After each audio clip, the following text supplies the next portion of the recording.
My very good morning, beautiful Lagos City. Welcome to Voice of the People TV. This is the sports time, a sport ride show. My name is Kizake. I will start the show this morning from the legendary himself, 15-time major winner Tiger Woods' influence on this week Ryder Cup in Rome is all but played out. Zach Johnson announced late last month that Woods would not travel with the team to Italy. Now that the tournament is around the corner, it's probably best that we navigate ourselves.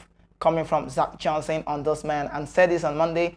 Johnson made a comment from Marco, Simeon Golf and Country ahead of the Ryder Cup, which begins on Friday. Johnson said earlier this month that Woods' physical problem won't allow him to be physically able to be in Italy. Woods apparently is still rehabbing from yet another ankle surgery in April to address post-traumatic arthritis in his right leg. Moving on, and while Johnson has been able to lean into Tiger's guidance in the ramp-up, now that the Americans have boots on the ground, Woods' influence is mitigated. So we just might not see Tiger Woods on this very much one. He's a very top-notch man, 15-time major winner, still counting in the world of golf. You don't want to take away anything from this man, right? Now come with me, let's talk about Formula One. Let me race with you now. And exhausted Lewis Hamilton wrestled his Mercedes to 5th place in the Japanese Grand Prix on Sunday, and said the team faced their biggest Formula One development challenge in coming months.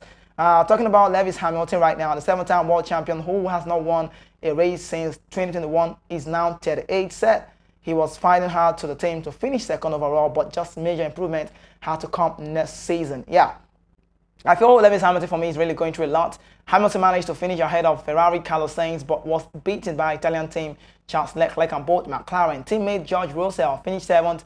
He said Mercedes had taken the driver's opinion on board, while Mercedes also powered McLaren, finishing 2nd and 3rd with Lando Norris and Oscar Piastri. Hamilton said Wednesday Mercedes need to take a good look, and that's for Lewis Hamilton to know what comes up. Now let's talk about the UFC fight. But before I jump to that, let me quickly do a little talk about Lewis Hamilton.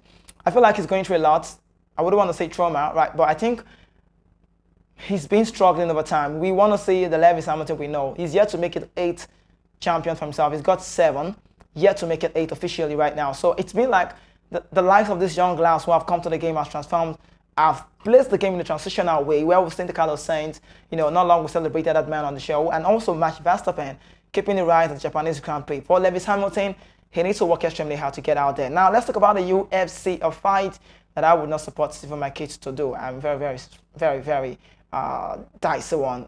Former UFC middleweight champion Israel Adesanya could face 3 months in jail after he pleaded guilty to drunk driving charges in his home country, New Zealand. The incident took place on August 19, with Adesanya encountered a random breath testing unit in Auckland while returning from dinner with friends. He was found with 87 milligrams of alcohol per 100 milliliters of blood in his system. Meanwhile, the legal limit in New Zealand is 50 milligrams. In a statement, he provided entertainment and sports programming network. He said, "I want to apologize to the community, my family and my friends, my team for the decision I've made to get behind the wheel after drinking at dinner.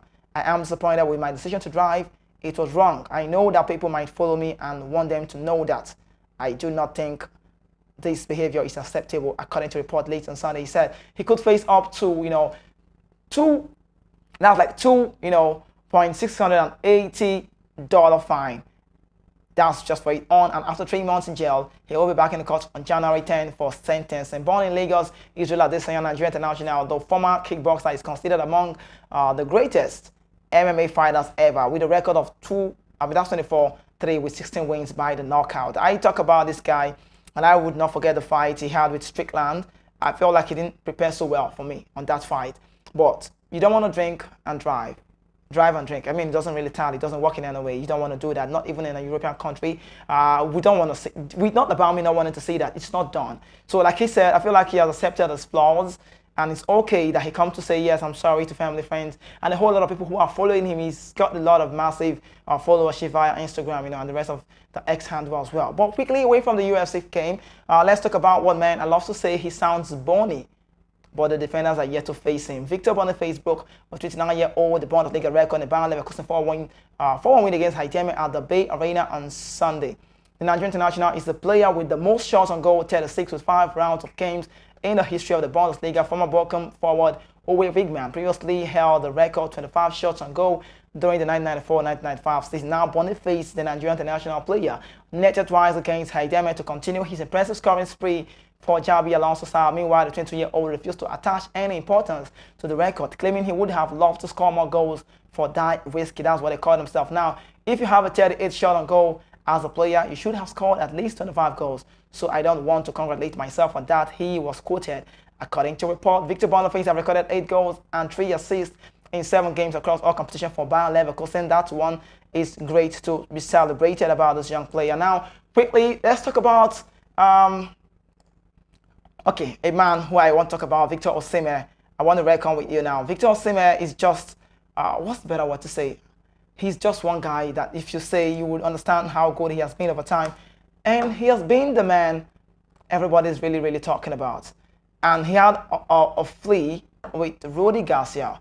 And now Victor Osimhen has reportedly apologized to Napoli head coach Rudy Garcia following his outburst in Sunday's Serie A game at Bologna, which ended 0-0. Osimhen had the chance to put the Napoli side ahead from the penalty spot kick, but saw his effort go wide. He was then taken off for Giovanni Simeone on 86 minutes. A visibly frustrated Osimhen was not pleased with the decision and directed his anger towards Rudy Garcia as he made his way to the touchline, walking through the tunnel. Now the Super Eagles striker made gesture that Garcia, that indicated that he thought having 2 strikers on the pitch would have been beneficial to Napoli in the closing stage of the game, and that's what Osimhen. But reports from Italy has it that Osimhen apologizes in the changing room for the action immediately after the game on full time when the whistle was done. Now up next for Osimhen now is Napoli's teammate is a home clash with Udinese on Wednesday. I will have to wait to know if Osimhen will be keeping it cool at that point. Napoli will hope to avoid going 4 consecutive games in the league without a win. Osimhen has not scored in last 4 games in all competition for the Napoli side. However, he has scored 3 goals in Italian top flight this season, and that's for Victor Osimhen. We'll wait to know what comes to play next for the Nigerian international. I celebrate Osimhen anytime, but the pressure for me is just something else to look into. Now, moving on the show on football, Portuguese winger Rafael Leao believes that Serie A outfit AC Milan will soon win the UEFA Champions League.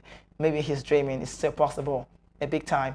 Rossoneri, we know the likes of players they've possessed over time. We know them very well. Carlos Solari with his team. We know the Kaladze. We know the Maldini. We know the Costa Curta. We know the Crespo. We know the Kaka, Andrea Pirlo, Shevchenko. All of these guys. Simone Inzaghi. You don't want to keep calling the names of these guys who have made it cool with AC Milan. But moving on right now, the Rossoneri red and black last won the competition in the 2006. Sorry, I beg your pardon, 2007 edition, and that was Carlo. The club played out a draw against Premier League teammate Newcastle in the first UEFA Champions League game this season on Tuesday, September 19th at San Siro. Speaking to report, Portugal quoted on this one, Milan News, it's Leao maintaining that the club is moving in the upward trajectory, and he said, I believe that the club is on the right path. We managed to reach the semi-finals of the Champions League, Leao said. Leao has also made appearance in the 23-24 UEFA Champions League for the Rossoneri. The Rossoneri are currently third place in the Group F of the ongoing Champions League with 1 point after match day 1. For Rafael Leao, what's your take on this guy?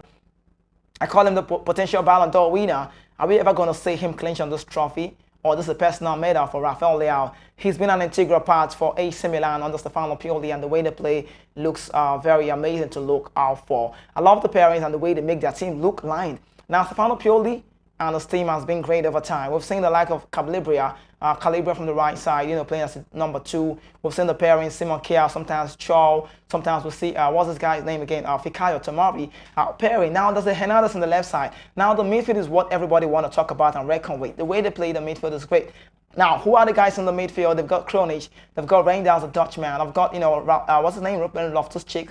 Now, Samuel Chukwueze, our own very player, is still very much involved. Christian Pulisic, American captain, is there. Olivier Giroud, 2018 World Cup winner, and then Rafael Leao. All of these guys are great players. Benassa Ishmael is injured, and at this point, there is no Sandro Tonali who's left, and that's just for AC Milan. Let's hope to see that it comes out okay. Now, let's talk about Chelsea. Poor start to the Premier League. I feel so bad for Chelsea, really, sincerely, having a bad start. Chelsea poor start to the Premier League season continues with a 1-0 home defeat to Aston Villa on Sunday. Manager Mauricio Pochettino said they must grow up like a team. The Argentine, expensively assembled side, have not scored in their last 3 games and 6th. The sitting bad in the log, 14th with just 1 point in the 6 matches, making it their worst start to a campaign since 1978. We need to grow up like a team, not only in an individual way. Pochettino said to report, in this type of game, we are competing and want to win, and football is all about winning, but also players, when they are young, need to learn and experience and make mistakes. That's why we feel disappointed at this time. And there is too many situations like this. Pochettino top report, Chelsea US owner who have spent close to £1 billion, that's approximately $1.22 billion on new players since acquiring the club last year, are disappointed with the result, but added that they need to support the plan. Chelsea next hosts Brighton and Wolverhampton Albion in the Premier League. Talk about the League Cup, I beg your pardon, on Wednesday, happen to be tomorrow, followed up by a league visit to West London neighbours Fulham on October 2nd. That's a very big game. I don't know what will be the outcome of that game, but for the Leclerc capital, the spending of Chelsea, the spending is crazy. You don't want to talk about how much have been spent over club over the time on Chelsea right now. Ebali, Benjamin Ebali, and also Todd Bowley, all of those guys have spent so much money on the club, and I want to say it feels like it's not paying off, but maybe time will tell.